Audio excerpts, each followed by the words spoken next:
Bismillahirrahmanirrahim. Assalamualaikum warahmatullahi wabarakatuh. Hamdan syukran lillah amma ba'du. Kami perwakilan dari kelompok 7 akan mempresentasikan tentang Islam dalam lintasan sejarah. Sebelum kami mulai, saya sebagai moderator akan memperkenalkan pemateri-pemateri kami. Untuk pemateri yang pertama, Saudari Ervina Priliana. Pemateri yang kedua, Saudari Asfiatul Maghfirah. Dan untuk pemateri yang terakhir, Ananda Ahmad Zaini.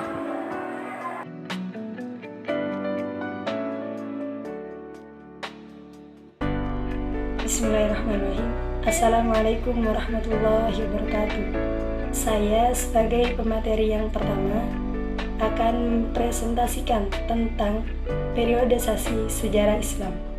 Arti dari periodisasi sendiri adalah pembabakan waktu yang digunakan untuk berbagai peristiwa, sejarah, dan kejadian yang terjadi pada itu juga. Maksud dari pembabakan waktu tersebut adalah kejadian atau peristiwa yang diklasifikasikan atau dikelompokkan sesuai dengan waktunya. Kemudian sejarah. Sejarah dalam bahasa itu berasal dari bahasa Arab syajarah, yang artinya itu pohon. Secara spesifik sejarah dalam Islam disebut tarikh. Menurut bahasa Arabnya tarikh, dan di dalam bahasa Inggrisnya history.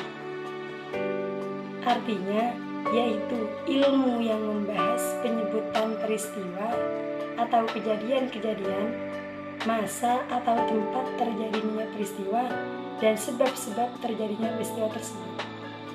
Menurut Harun Nasham, periode itu terbagi menjadi 3. Untuk periode yang pertama adalah periode klasik. Periode yang kedua, periode pertengahan. Dan periode yang terakhir adalah periode modern. Untuk periode yang pertama adalah periode klasik, di mana periode tersebut meliputi 2 fase. Untuk fase yang pertama, fase ekspansi, integrasi, dan kemajuan, dimulai sejak tahun 650 sampai 1000 Masehi. Apa itu fase ekspansi? Arti dari ekspansi sendiri adalah perluasan wilayah atau perluasan daerah, di mana pada fase ini Islam dibawa ke pemimpinan para khalifah. Daerah Islam itu meluas di bagian barat dari Afrika Utara sampai Spanyol, dan bagian timur dari Persia sampai ke India. Fase integrasi. Arti integrasi sendiri adalah penyatuan supaya menjadi suatu kebulatan atau menjadi utuh. Ini yang merupakan fase integrasi adalah di dalam bidang bahasa. Salah satunya adalah bahasa Arab, di mana bahasa Arab itu bahasa Al-Quran, dan menjadi bahasa ilmu pengetahuan, filsafat, dan diplomasi, sehingga menjadi integrasi kebudayaan dengan bahasa Arab sebagai alatnya. Kemudian kemajuan. Pada tahap ini terjadi puncak perkembangan ilmu dan kebudayaan Islam, karena pada masa itu muncul ulama-ulama besar di berbagai bidang. Di antaranya, pertama di bidang hukum, Imam Abu Hanifah, Imam Malik, Imam Syafi'i, dan Hambali. Kemudian di bidang teologi, Imam Asy'ari, Maturidi, pemuka Mu'tazilah seperti Wasil bin Atok, Abu Al-Hudail, Al-Nazam, dan Al-Jubai. Kemudian di bidang tasawuf, diantaranya adalah Dhunnun Al-Misri, Abu Yazid Al-Bustami, dan Al-Hallaj. Di bidang filsafat, Al-Kindi, Al-Farabi, Ibnu Sina, dan Ibnu Maskawi. Dan di bidang sains, diantaranya adalah Ibnu Haytham, Ibnu Hayyan, Al-Khwarizmi, Al-Mas'udi, dan Al-Razi.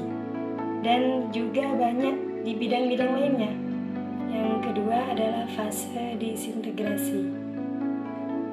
Sejak tahun 1000 sampai 1250 Masehi. Apa itu disintegrasi?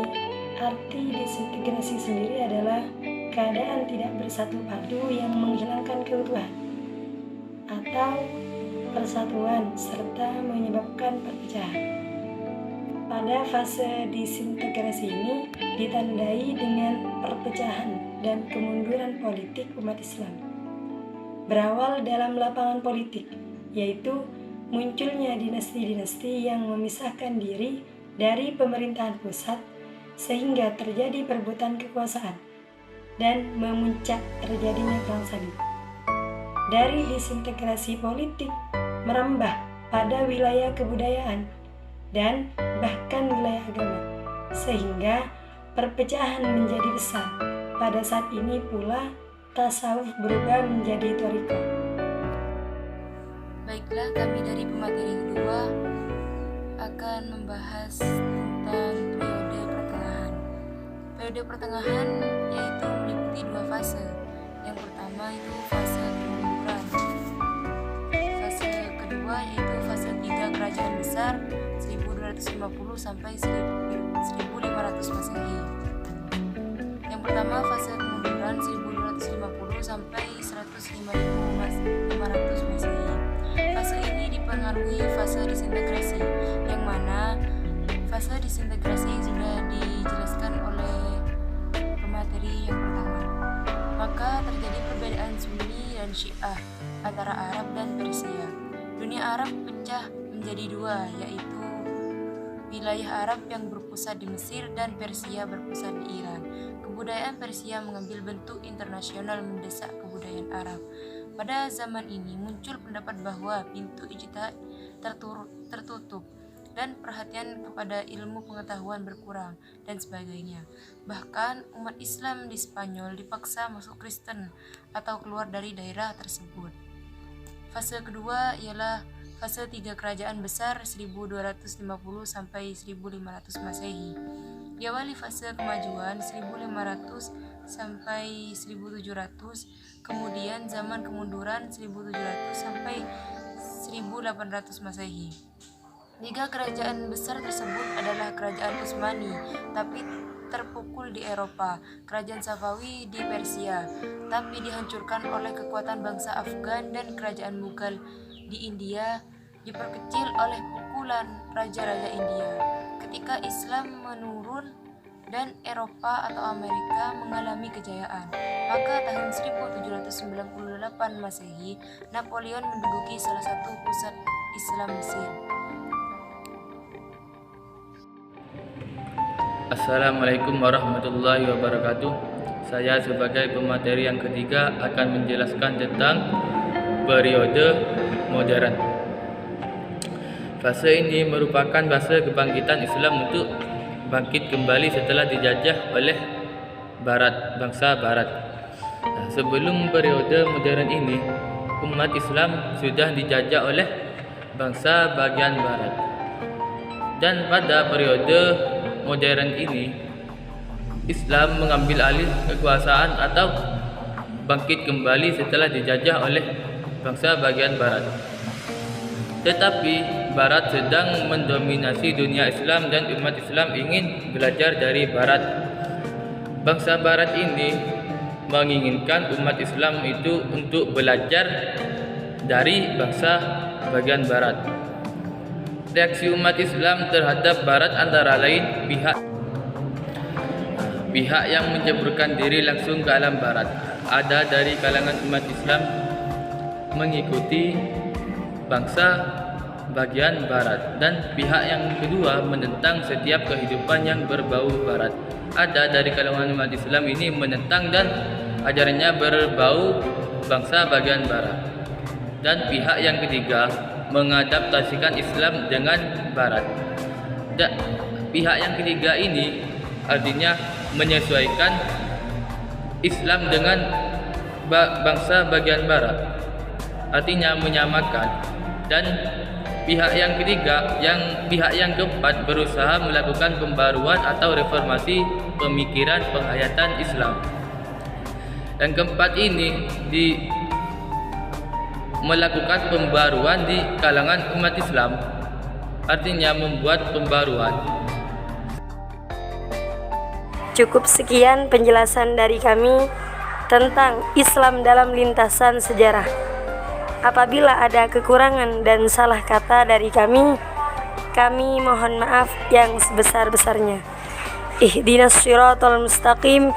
Assalamualaikum warahmatullahi wabarakatuh.